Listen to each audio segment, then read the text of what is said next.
Hello, young illustrators. My name is Robert Young, and I'm an illustrator and educator, and today we're going to talk about talking about your work. So, first off, why is it important to be able to talk about your work? As illustrators and commercial artists, we need to be able to talk about what we're doing and why. For ourselves, it helps to direct our work. I think that understanding why we're making the work we're making goes a long way to avoid or minimize the effects of things like artist block or burnout. For others, it helps to add context and insight, and I think this is especially true for illustrators. Illustration is often made to accompany something else, whether it's an article, a book cover, a brand, or a product, etc. So when we see an image removed from its illustrative context in a portfolio or on the wall of a gallery, it can lose quite a bit of its meaning. Also, when it's safe to go to galleries, conferences, and conventions again, you may find yourself talking to other illustrators and art directors, or maybe potential clients or potential collaborators. You can always hand somebody a business card or a leave behind bit of promotional material like a flyer or something like that. But if you can succinctly communicate verbally who you are and what your work is about, it can leave a different impression and a more complete kind of impression. Depending on your market or what you're making, talking about your work may be an integral part of that job.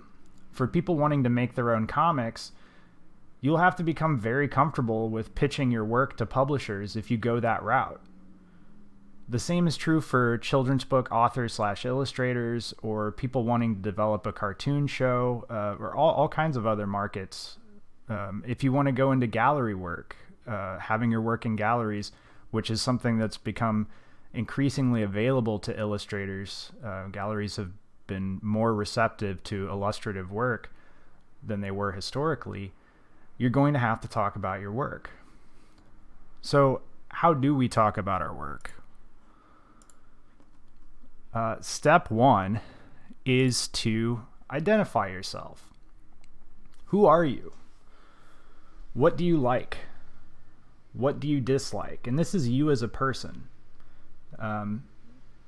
We kind of have to know who we are, have an idea of who we are in the sense of self, to understand what kind of stuff we're making, because those things are linked. What have you experienced? You make the things that you make because of the experiences that you've had. What kind of media do you consume? That sort of stuff is going to kind of come through your brain, that's going to act like a filter and is going to influence in a variety of different ways, some of them very apparent, some of them less apparent, the stuff that you make. This is a pretty simplistic list. We're all very complex individuals, and so this list is a bit simplified, necessarily so. Don't feel that you need to have answers for every aspect of yourself, or that they should be the same forever. You will change, and so these answers and what your work is about and how you talk about that will change over time. Probably a lot. A few years ago, you would have had to have been 100 years old to live through a global pandemic. Now, everybody's doing it. So that's going to influence a lot of artwork in the future. It's already influencing a lot of artwork. Think about the things that you've been through, the relationships that you've had, positive, negative, indifferent. Think about what you want to see in the world, what kind of stories you're drawn to, what kind of stories you're equipped to tell. Identifying yourself is really, really important for knowing what your work is about and how to talk about it. And also how you want to talk about it. Like, what kind of artist do you want to be? Do you want to be an artist at all? Is this a thing that's really uncomfortable for you? I mean, that all of these can be parts of the kind of toolbox in the beginning of of how to figure out what your work is about. So step 2 is to identify your work. What is it? What are you making? Are you making comics? Are you making cartoons? Are you making editorial?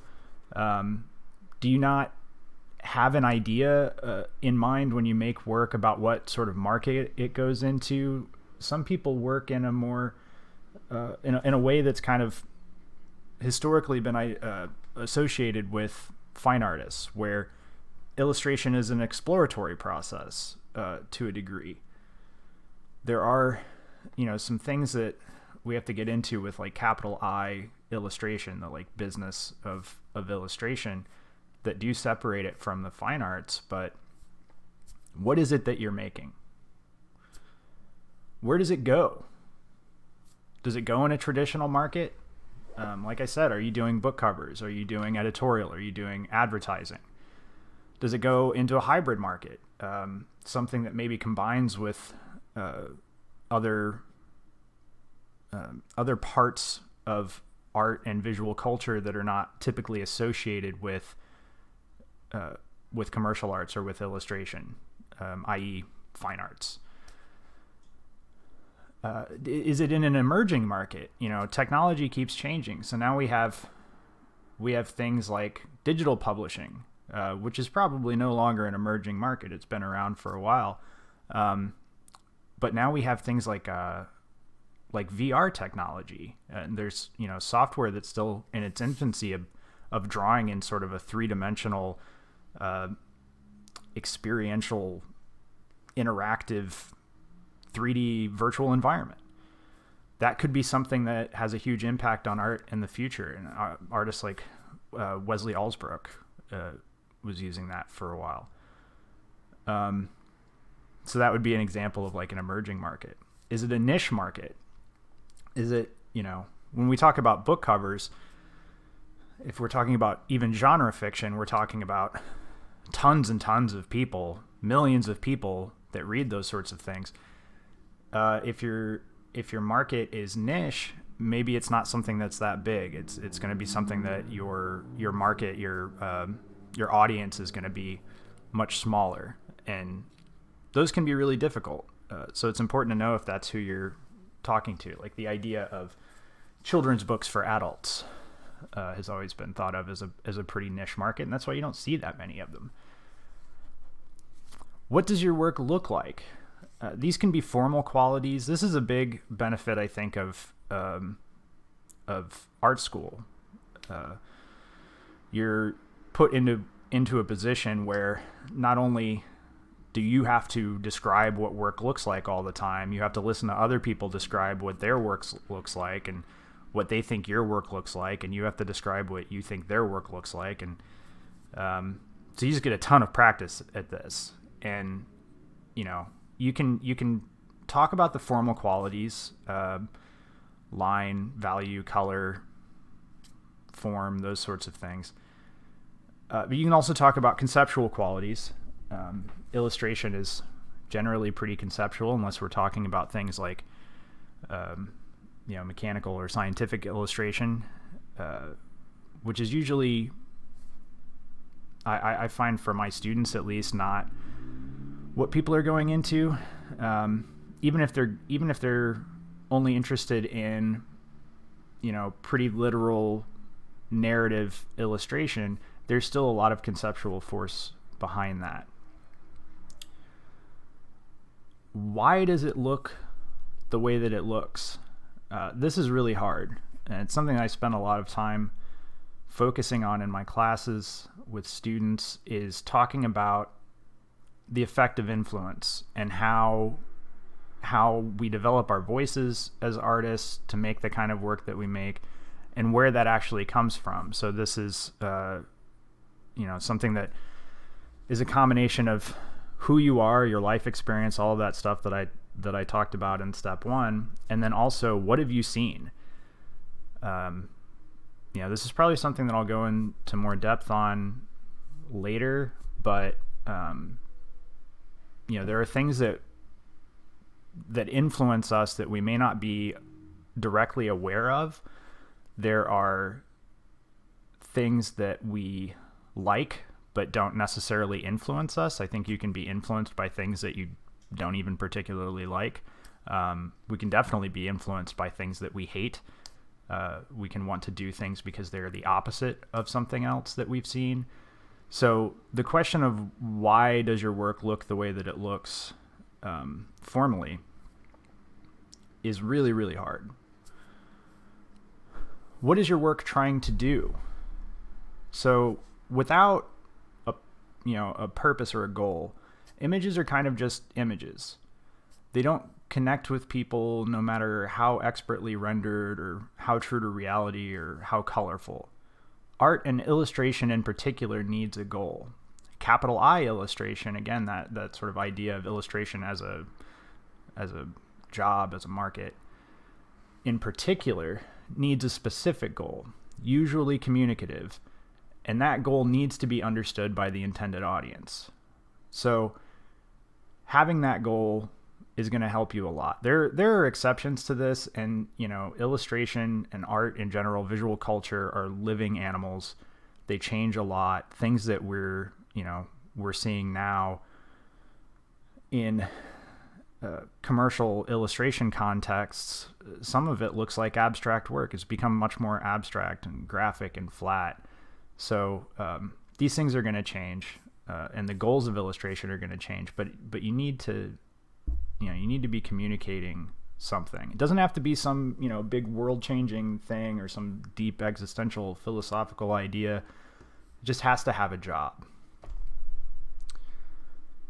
So here's a list of questions that I tell my students to keep in mind when they're creating illustration, but it really applies to making anything of your own. What am I making? Why am I making it? Why does it need to be made? Why am I the one to make it? Who needs it? And why should they care? I want to focus in on the why should they care bit and say that they absolutely should care. So I don't mean to say why should anybody care about my work or nobody should care about my work. Of course people should care about your work. This is kind of more linked into finding your audience. It's important to understand that the things that you make don't necessarily apply to every single person. Your audience is not going to be everyone. And so coming at it from that perspective and trying to make work that appeals to everyone doesn't really work. The work tends to fall flat because it doesn't have any sort of direction. It doesn't have anything to prop it up or to help you to connect with people, because you're trying to connect with everybody all at once. People are very, very different. Even if you take things that are super popular, like certain sitcoms or pop music or video games, you're still going to have tons of people that don't like it. If for no other reason than because it's the super popular thing. Some people just are not into that. They want to feel like the work was made just for them. They want to have more of a sort of intimate connection. So why should they care is a big thing. Who needs it? That's, linked into that of finding your audience. Why does it need to be made? Is this filling a void somewhere? Is it filling a gap? Is it stories that need to be told? We have a lot of those throughout history. Why am I the one to make it? Like, what is it that equips you specifically to tell this story? There's really common advice for writing about writing what you know. This is another way to think about that. Like, what is it that you can do that other people can't do? What kind of stories or sort of viewpoint do you have on issues that maybe other people don't have? And how do you sort of harness that? When you know this stuff, and you've considered these questions, it's going to help you talk about your work with other people. So step 3 is practice. And this is the hardest part. It's, we can spend as much time as possible thinking about our work and writing things down and considering all of this stuff. But if we don't put it into practice, it's always going to be super uncomfortable. Talking about your work is not a natural skill. Just like drawing isn't a natural skill. You've likely spent quite a bit of time working on your ability to draw, your ability to understand color, your ability to tell a story through imagery, and all of your technical skills. So it should really be no surprise that you likely won't be amazing at talking about your work at first. All of the basic speech writing practice tips apply here. Prepare by writing an artist statement or something similar that addresses your work. This could be your work in general or a specific piece or series, and you'll kind of need to change those things up depending on who you're talking to, what kind of work you're doing. So don't think about talking about your work as preparing one sort of little blip that you're going to tell everybody all the time. One of the other really nice things about all of the practice and all of the work sort of dissecting and understanding why you make what you make and who you are is that this will be more natural. It'll just be like talking about anything else. And so when the situation changes, you can change the way that you talk about it while kind of saying the same thing, covering the same bases, just like you would any other thing that you know really well. Once you've written something, ask somebody else, probably a few other people that you trust, to read it and to give you notes. Just like you would if you were writing a term paper or a novel or poetry or a video game script or whatever.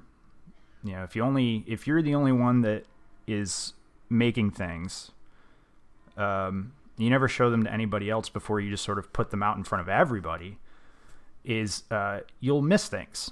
You've probably noticed if you're working on an illustration or something that I do this all the time. I'm like, this is great. I'm ready to post it. And I post it. And as soon as I'm seeing it on my phone, posted on Instagram, it's like, I missed that line, or this is screwed up or whatever. So this is just like critique. They can give you notes and you can address those notes. You don't have to address every note that everybody gives you about everything. So keep that in mind for notes about your artist statement or how you talk about your work or anything like that. You can ask them too, like, reading this, does it look like this is accurate? Like, when you look at my work, what do you see? Because a lot of times when you're talking to potential collaborators or art directors or something, they're not going to give you feedback on like, oh, well, when I look at your work, that's not what I see, or I thought it was about this. Sometimes you won't hear anything. So keep that in mind. Another part of practice that is, just another kind of general speech writing tip is read your artist statement out loud. Read your artist statement out loud in front of a mirror. Practice it. Practice how to make it not sound like you're reading a speech in front of a mirror in your bathroom or something. How do you make it sound natural? How do you... I think the more time that you spend with this sort of stuff, the more comfortable you're going to get, the more you're going to be able to sort of relax and kind of find the natural flow of it, and for it to sound authentic. You don't want it to sound like you're reading a speech, especially not reading a speech that somebody else wrote for you.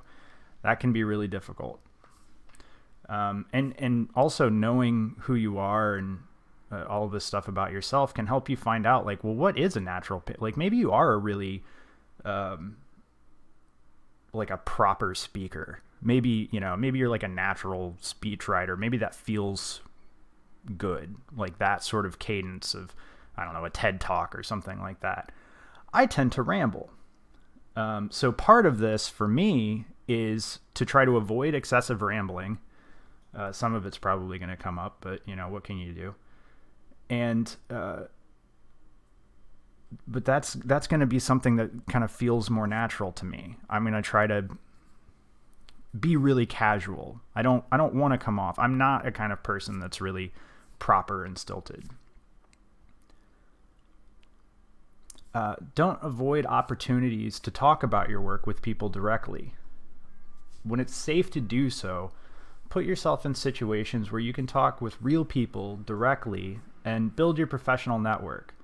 I have another video on networking that goes into more depth about how to approach networking as finding a like-minded peer group rather than a kind of scummy transactional relationship that you can watch that on my YouTube channel. But in the interim, use cold emails and promotional materials, or, there have been like Zoom talks and meetings and all kinds of stuff in this, horrific pandemic that people have kind of tried to use to continue making those opportunities to get to know other people.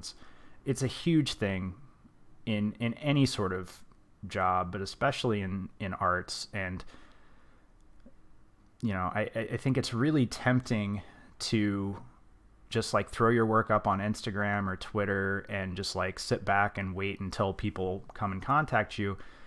That's never worked for me. I don't really know anybody that's worked for as their primary marketing strategy.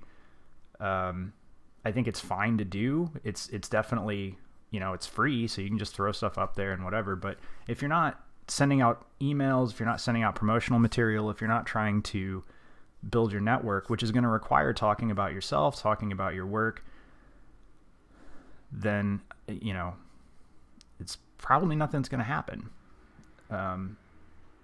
Unfortunately.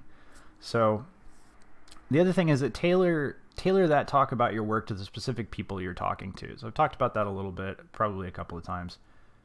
It's really, really important. You don't want to just give everybody a robocall. It's the same thing that comes in when you're sending cold emails. You're going to get probably better luck if you're tailing these things to the specific people that you're talking to in cold emails. You're also, your work is probably not about just one thing. It's probably a conglomeration of lots of different stuff, just like we are as people. So maybe, when you're talking to somebody, you get a sense that they're going to respond to one thing more than another. So highlight that thing. And again, that all just comes with practice. Another bit of practice is listen to how other people talk about their work. Read artist statements. Artist statements usually are not associated with illustrators. They're usually associated with fine artists. So when we think about artist statements, we think about, going to a fine art museum and seeing a body of work or a piece and seeing wall text that accompanies it, that explains the concepts. Because often in fine arts, the image's goal is not necessarily direct communication. Sometimes people will refer to fine arts as asking questions and commercial arts or illustration as answering questions. That line is very, very blurry, and it becomes blurrier every year. So there are illustrators that have artist statements. I've had to write a number of artist statements for gallery work, for interviews, to help pitch things. But yeah, read other people's artist statements. And they don't have to be illustrators' artist statements. You can read artist statements from fine artists. That's going to help you, come up with ways of forming and talking and like structuring the way that you talk about your own work. If you can't find artist statements, just listen to interviews. There's tons of illustration podcasts now, really, really great ones. I listen to Illustration Hour and Make It Then Tell Everybody. I think the Norman Rockwell Museum is starting a new podcast. There's some that are like not running anymore. I think like Escape from Illustration Island or Ninja Mountain that you can still find the archives of. Listen to how those people talk about their work. The nice thing about finding those in interviews and stuff is that it's usually a much more casual approach to talking about your work. So we don't get that sort of like stilted academic feeling artist statement that sometimes we get with like that wall text in a museum. So in conclusion, talking about your work is difficult for a lot of people. We spend so much time working on the craft of making images, which is usually a solitary pursuit, and we can feel lost when it's time to talk about that work. Don't be hard on yourself if it feels uncomfortable. I know I myself am someone who kind of likes to be alone. I'm like an introverted extrovert. I like talking to other people, but I have a very small social battery, so I can kind of run out of social energy pretty quickly, and then it can be difficult to talk to people.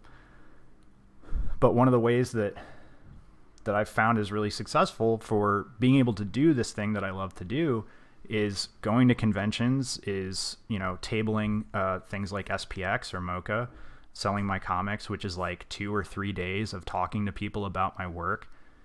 Usually after the first day, I'm like mentally and emotionally just wiped. But it gives you a lot of practice. Also going to things like Icon, going to things like a LuxCon, going to artist talks, going to things at the Society of Illustrators, putting yourself into those positions. Those are things that I've found personally, and again, your mileage may vary.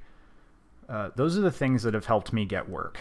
I've never gotten work from just putting my work out there and sitting back and waiting. It's always come from being able to talk to people about my work. So practice, take it easy on yourself. It's probably going to suck at first. You can only practice so much with, giving work to your friends to listen to, practicing in a mirror. Eventually you have to put yourself into that position and kind of allow yourself to maybe fail a little bit and then come back and fail a little bit less until it's not really a thing you think about anymore. Then you can, if you want to go into teaching, part of me trying to find a full-time teaching job that I have now at the Pennsylvania College of Art and Design was going on a lot of interviews at schools and going out there and giving lectures in front of people that I don't know. So I had to talk about my work constantly, and eventually it gets less scary just through practice. So that is my lecture about talking about your work. Hopefully you found that useful. And finally, a note on the show. You've probably noticed that the frequency of new episodes has slowed down quite a lot. But I have every intention of making new episodes when I can and when there's something to talk about. So thank you so much for your support and the likes and subscriptions and especially the shares. I've gotten a lot of positive feedback, and I'm glad that people are finding these little lectures useful. For updates on the show and my own work, I mainly post on my Instagram, which is all one word, Robert Young Illustration. So thank you so much. I hope to talk to you again soon, and have a nice day.